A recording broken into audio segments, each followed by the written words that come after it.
Hi, and welcome back to Distilled 405. I'm Dan. And I'm John. And John is my buddy, lives pretty close down the street from me here in OKC, and he's got quite an awesome collection of his own of whiskeys. So John, what did you bring for us to review I brought us today? something a little special today. All So right. this has been rather difficult to get a hold of. You can't even buy it online. And so Clynelish Reserve. So this is the Game of Thrones House Tyrell edition. You literally can't even buy this online. There's lots of big whiskey reviewers out there that haven't even gotten their hands on this. So this is a pretty cool bottle. So I'm gonna let Daniel pour his couple drinks. I actually got this on vacation out in Phoenix. I went to Total Wine, happened to have a couple bottles, and Daniel foolishly declined a bottle. He didn't realize some of the provenance of this bottle. One of the coolest things about this is Clynelish is notorious for not having very many releases just in general. They have a special release with Diageo kind of every year with their special releases. This is different than those, one, because it's a no-age statement. Most of the high-end Clynelishes on the market are very expensive. They're 30 plus years. This is a no-age statement. The one that's regularly available is 14-year. The coolest thing about this is it's not cask strength, it's at 50.5% alcohol. So it gives a little more alcohol on the nose and on the palate. 51.2. 51.2, sorry. So it's definitely a different dram than the ordinary one that you can kind of get around. So I was extremely excited about this. I'm a huge Clynelish fan. Daniel actually got me into it.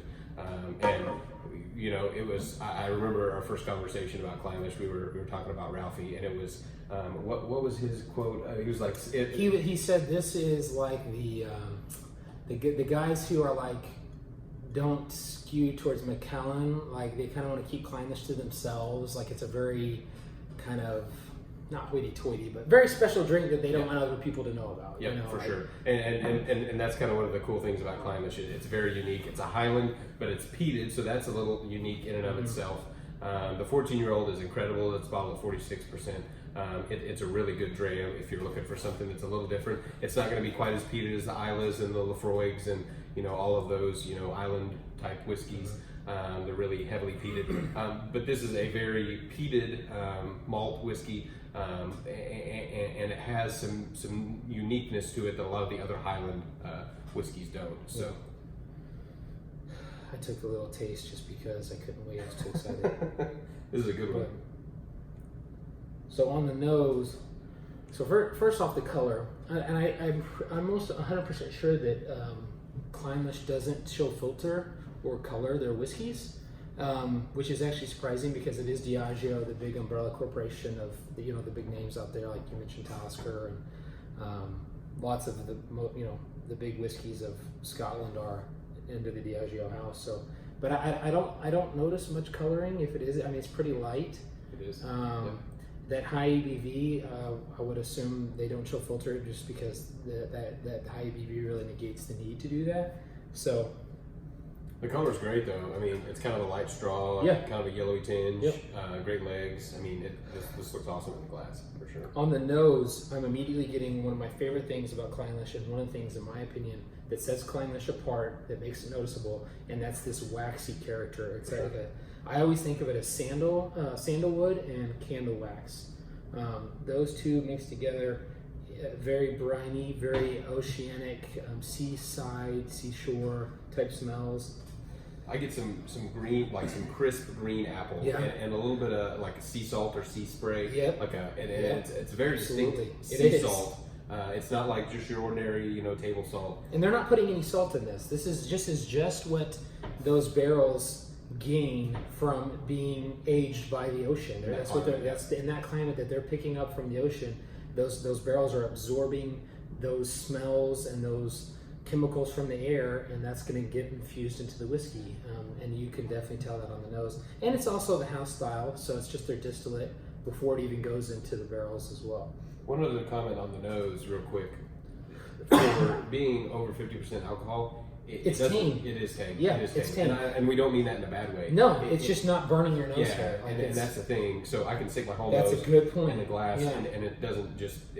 I'm not. My nose isn't completely anesthetized by the alcohol. And to me, that shows the quality of that is maturation, a slow maturation. It's not young, it's not hot. It's been aged well, and it hides its alcohol very well. And I think that's a very, in my opinion, a sign of quality. Absolutely. So let's give it a taste. You want to taste it neat first? Yeah. 50%. It's not that bad.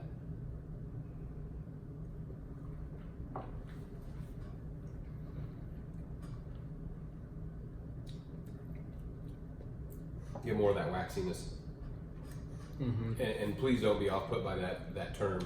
It's an really, awesome term. It's so good. And you just have to experience it to know what it's like. And if you want to experience it, Clynelish, and even the standard 14-year-old, I know this one's really hard to find. The 14-year-old you'll be able to find very easily, and it's very affordable. Go get it, because it is a distinct whiskey. And the only other whiskeys I know of that are kind of like it are maybe Old Pulteney is probably the most analogous to that. But Clynelish is just, it's in a league of its own, and it does have its own special profile, but man, it's good. So on the palate, the palate follows along very closely with the nose. So I'm still getting that brininess and that saltiness like you talked about. You can tell it's aged by the sea. That shows through. That you're still getting that waxiness, that velvety roundness, and that brininess, that salty edge to it. Absolutely. The most distinct, and the thing I love about Clynelish is there are cask finish additions. This isn't one of those. So this is all ex-bourbon cask. So no sherry influence, nothing like that. The malt really shines here. The finishing there essentially is none. It's all just normal cask finish. So just bourbon. Yeah, and so the malt is really the key player here.